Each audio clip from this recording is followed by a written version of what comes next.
விஜயும் காவேரியும் வந்து அவங்க வீட்டுக்கு வராங்க. வந்தோடனே தாத்தா பாட்டி நடந்த விஷயத்தெல்லாம் கேள்விப்பட்டோம்ப்பா. ரொம்ப வருத்தமாக இருந்தது. இவங்க அப்பா இப்படி பண்ணிருக்கவே கூடாது. சாரதா ரொம்ப உடஞ்சி போயிருப்பாள்ல அப்படின்னு சொல்லிட்டு பாட்டி எல்லாருமே வந்து சொல்லிட்டு இருக்காங்க. அதை கேட்டுட்டு இன்னமும் அழுகையாக வருது காவேரிக்கு. போயிட்டு ஊஞ்சலில் உட்காந்துடுறாங்க காவேரி. உடனே விஜய் பின்னாடியே வராரு. என்ன காவேரி என்ன ஆச்சு அப்படின்னோடனே ஒன்றும் இல்லைங்க அப்படின்னு. உனக்கு கஷ்டமாக இருக்கா? இல்லைங்க. எப்படி தான் இப்படி வந்து எங்கள் அப்பா இப்படி பண்ணாருன்னு தெரியவே தெரியல. ஏன் இந்த மாதிரிலாம் பண்ணார் அவர்? இப்போ பாருங்கள் எல்லாருக்கும் எவ்வளோ கஷ்டம்னு அப்படின்னு சொல்லிட்டு காவேரி வந்து மனசு கஷ்டப்படுறாங்க. காவேரி ஒன்றும் இல்லை காவேரி அப்படி சொல்லிட்டு கையை பிடிக்கிறார் விஜய். இங்கே பாரு, இதுக்கப்புறம் நடந்த விஷயத்தை எல்லாத்தையும் மறந்துடணும், புரியுதா? நான் இருக்கேன் உன்னை பார்த்துக்கிறதுக்கு, கவலைப்படாத அப்படின்னு சொல்லிட்டு சொல்கிறாரு. சரி காவேரி, இப்போது உங்கள் அம்மா போகும்போது சொன்னாங்கல்ல 6 மாதம் ஆயிடுச்சு கவனமாக இருக்கணும்னு சொல்லிட்டு. அப்போது எப்போ வந்து பாப்பா வந்து நீ சொன்னியே பாப்பா வந்து ஒலாவுன்னு சொல்லிட்டு வயித்துல, அது எப்போ நடக்கும் காவேரி? எனக்கும் சரியாக தெரியலங்க. இந்த மாதம் இல்லை அடுத்த மாதம் வந்து பாப்பா வந்து இந்த மாதிரி பண்ணும், மூமெண்ட்லாம் பண்ணும் அப்படி சொல்லிட்டு சொல்லியிருக்காங்க. இப்போ ஏதாவது பண்ணுதா காவேரி உனக்கு அப்படின்னோடனே, இப்போ எதுவும் செய்யலைங்க. ஆனால் பண்ணும்போது உங்ககிட்ட கண்டிப்பாக சொல்கிறேன். இங்கே பாரு காவேரி, ஃபஸ்ட்டு பாப்பா வந்து உன்னை ஏதாவது பண்ணிச்சு வயித்துல, திடீர்னு வந்து உன்னை வந்து கூப்பிடுச்சுன்னா வயிற்றுலேருந்து, அப்போ நீ கண்டிப்பாக வந்து நீ பார்க்குறியோ இல்லையோ முதல்ல என்ன கூப்பிடணும். நான் எங்கே இருந்தாலும் பறந்து ஓடி வந்துடுவேன். எங்கே இருந்தாலும் வந்துடுவீங்களா? எங்கே இருந்தாலும் வந்துடுவேன். சரி நீங்கள் ஆஃபீஸில் இருக்கீங்க, எனக்கு இந்த மூமெண்ட் இருக்குது, எப்படி வருவீங்க? நான் எப்படியாவது வந்து நிற்பேன், அடுத்த நொடி வந்து நிற்பேன். அதனால் நீ சொல்லணும், புரியுதா அப்படின்றாரு. சரிங்க, ஓகேங்க. கண்டிப்பாக நான் சொல்கிறேன். போதுமா? அப்படின்றாங்க. உடனே சந்தோஷம் தாங்க முடில.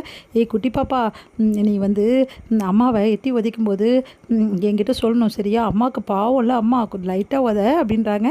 உடனே சிரிக்கிறாங்க காவேரி. சந்தோஷம் தாங்க முடில. அடுத்து வந்து இங்கே வந்து எப்பவும் போல் நம்ம வந்து என்ன பண்ணுறாங்க, செம்மையாக டென்ஷனாக இருக்காங்க. சாரதாவால் தாங்கிக்கவே முடியல. நடந்த விஷயத்தை எதையுமே அழுதுகிட்டே இருக்காங்க. அதை பார்த்து அவங்க மாமியார், என்னடி ஏன்டி இப்படி அழுதுகிட்டே இருக்கேன் அப்படின்னு, வேறு என்ன பண்ண சொல்கிறீங்க என்ன? அழதானே என்னால் முடியும், வேறு என்ன பண்ண முடியும்? புதுசாக வந்த குடும்பத்தை என்னால் என்ன பண்ண முடியுது? நீங்கள் தான் அவங்க கூட உறவாடணும்னு முடிவு பண்ணிட்டீங்களே அப்படின்னோடனே, என்னடி சாரதா இதையே சொல்லிட்டு இருந்தா எப்படி? நான் ஏதோ தெரியாதனமாக பேசிட்டேன், அதுக்காக இப்படியே அடி அப்படின்னோடனே, தெரியாதனமாக பேசுகிறீங்க, எல்லாம் தெரிஞ்சு தான் பேசுகிறீங்க. அவங்க கூட போகணுன்னா சொல்லுங்கள் அத்தை, வேணா அமுச்சு விட்றேன் அப்படின்றாங்க. என்னடி நீ இப்படியெல்லாம் பேசிகிட்டு இருக்க அப்படின்றாங்க. உடனே வந்து அம்மா சொல்கிறதுல என்ன தப்பு, நீ பண்ண வேலை அப்படி சொல்லிட்டு கங்காவும் சொல்லிகிட்டு இருக்காங்க. கங்கா வந்து ஒரே டென்ஷனாக இருக்காங்க. இவருக்கு தெரியும் இந்த விஷயம்னு தெரிஞ்சால் எவ்வளோ பிரச்சனையாகும் தெரியுமா? இப்படி பண்ணிட்டாரு இவர், இப்படி எப்படி நான் எல்லாருக்கிட்டையும் சொல்ல முடியும்? எனக்கு அது வேறு ஒரு பக்கம் தெரிஞ்சிச்சுன்னா பிரச்சனையாக போகுதுன்னு பயமாக வேறு இருக்கே அப்படி சொல்லிட்டு கங்கா பயப்படுறாங்க. இங்கே வந்து காவேரி வந்து தூங்குறதுக்காக வராங்க. அப்போ விஜய் வந்து, என்ன காவேரி அப்படின்னு, டயர்டாக இருக்குங்க, படுத்துக்கலாம் போல் இருக்குது அப்படின்னோடனே, சரி வா அப்படின்னு சொல்லிட்டு, என்னங்க நீங்களும் தூங்க வந்துட்டீங்க, வெளியே நின்று தாத்தா கூட பேசிகிட்டு இருப்பீங்கன்னு நினச்சேன்.